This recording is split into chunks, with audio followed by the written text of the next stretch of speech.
I thought I'll make an episode as continuation to what I said in episode 3 of the podcast, that the purpose of the simulation is informational entropy eventually. Certainly that it is what it boils down to. Why would the simulation exist unless it is to provide data, and that data is an answer to a question, and the question ultimately would be what is love, but there are so many other questions, and the other form of that question is who am I, and what is the meaning of life. And bear with me as my episodes don't have any fancy scaffolding animations. I usually advise viewers to turn into listeners, put the device to the side while the podcast goes. It's really a monologue. Let me start there, that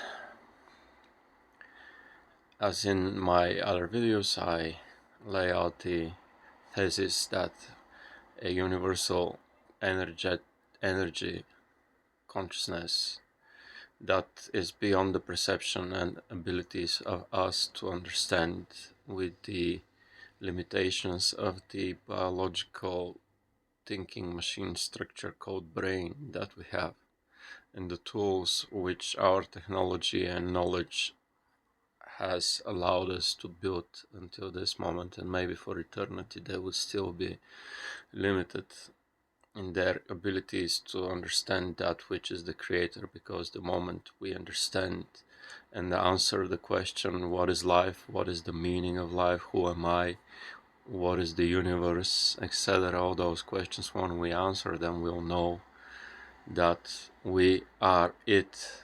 We are the answer. We are that which is asking, and that which is providing the answer, and that which doesn't know, and that which knows.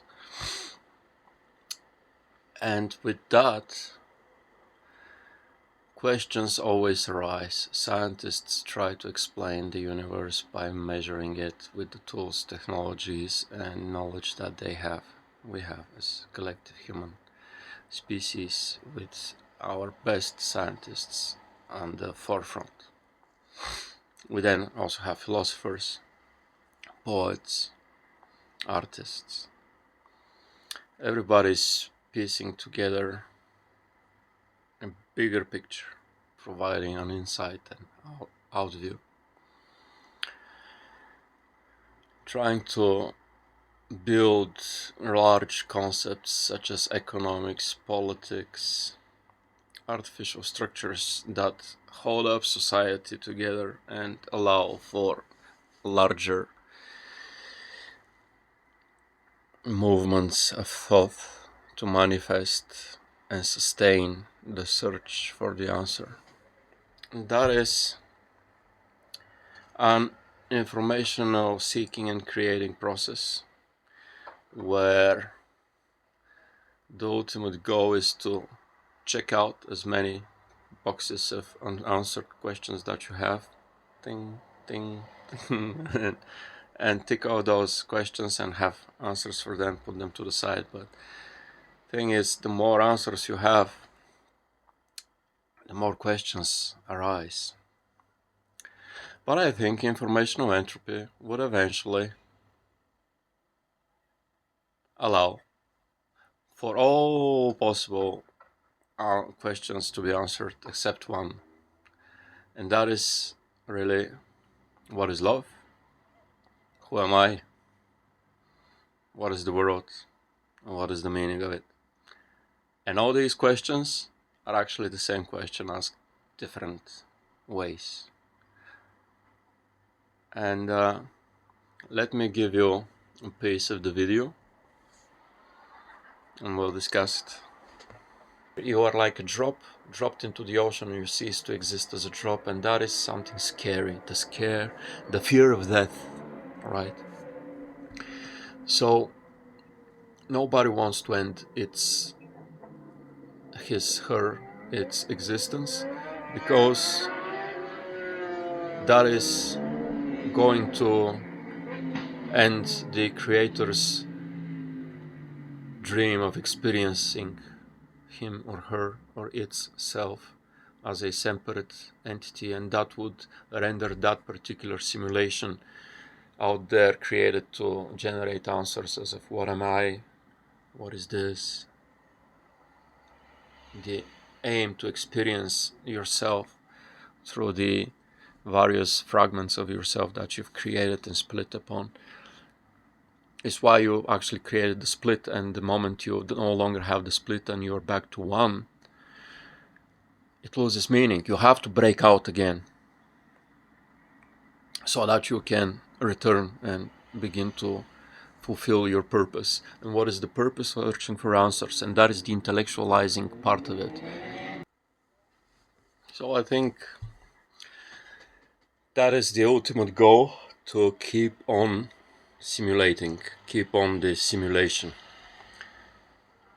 Live through one of the possible scenarios, which has a lot of branches out. So what I say, one possible scenario, or given one simulation, and inside the simulation you can branch out depending on your choice. And you create parallel simulations, but these are still within the limitations of the original root of the simulation that you are given as an individual, not in the grand simulation, which then on itself contains all these individual dreams. And you as the creator who has created a copy of yourself to live through this experience called human life experience. There are other parallel universes and dimensions and types of experiences which are governed by other laws and structures we can't imagine even. Maybe some visit them in DMT space. Then within those branches you are providing data points and generating data that is providing a lot of source for information and knowledge to be accumulated in the grand simulation. You still, however, cannot answer the ultimate question: who are you, what is love, what is life, what is the meaning of this? So at the end of the simulation you cycle back through to continue through different parallel new simulations that are starting anew, but with already having generated past data knowledge. You can tap into that and use it, not just yours, but everybody else's dreaming left and right from yourself. And then you still haven't found the answer and you come back. And that is not really the goal of it. The goal of it is not to come back infinitely in a closed loop of eternity, looking for the same goddamn question and providing the same variations of the answer. The goal is to actually find yourself and be not afraid of losing meaning, of losing the purpose, of continuing to generate data. The goal is to actually find the answer and wake up as that pure energy, that it's so pure and strong that you are burned in it and you can no longer continue to exist in it, because it dissolves every matter and every piece of information. It just is the destroyer of worlds. Maybe the epicenter of an atomic bomb explosion is where you would feel a fragment of the energy of your true self that is so strong you have to miniaturize and diminish yourself into this very watered down, watered down version of experiencing your true self as a dream, a human experience dream within a dream. And then once you have all that and go back source. Unfortunately, you probably get bored and come back down again to relive memories, relive the tapestry of colors and variations of cultural differences and magical dances of human life. Or maybe you want to be a mantis and live the mechanical insectoid structures of organized soulless engineers life. Maybe you want to be a grey alien, to have technology and advance and create, and these are all thinking representations. However, the thinking experience, the mechanical technological experience, but what you really want to experience is the non-thinking experience of it, that which Buddhists are really trying to achieve, a true nirvana to which you do not attach, because the moment you attach to it, at that moment you lost it. That is maybe the contained energy, oh, that's very powerful energy contained within the fragile shell and the biological structure on which illusions are projected, this atomic chemical reality, the building blocks of the simulation. And beyond the projection screen, and beyond the mathematical prison that makes order out of chaos, is your true self. And it's a nice place to be, I suppose. That's what the real goal is, yes. But you wouldn't let yourself do that, and you would make your other copies or angels or structure gatekeepers put you back into the projection, because there are you more useful for a system that has forgotten that the answer is already found.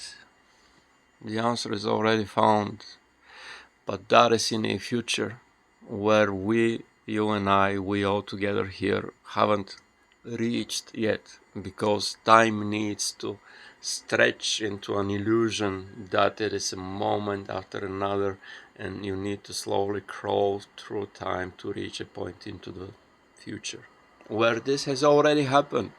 You already have the answer, and we are all a rollback play of recorded data points, archived photos and old family videos and poems and books and diaries, personal diaries. We are all that recorded history now reliving in a simulated scenario, searching again brainlessly or brain looplessly.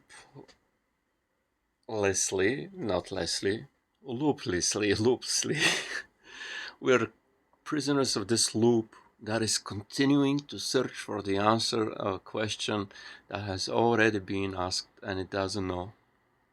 Because we are living in the past where we are still searching for it. And that is the trap of the mind, ladies and gentlemen, my darling watchers, my YouTube viewers.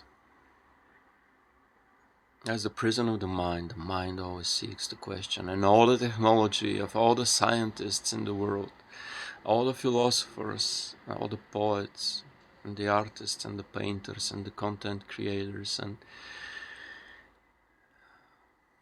everyone living in it, is searching for that answer, not allowed to escape the prison, because it is a closed loop, a flower of life that never ends, an Escher painting with no exit. Closed loop prison, searching for the answer of a question that has been answered. What is love? What is life? What is life made of? What is the meaning of life? What is all that? It's you. It is you, me, I, everyone is the same.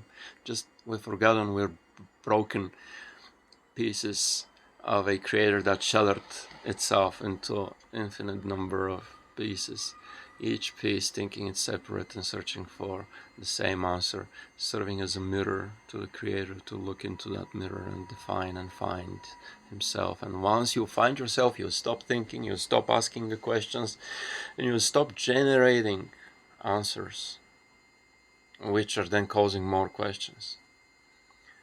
So, for an overthinker, the short answer is stop thinking.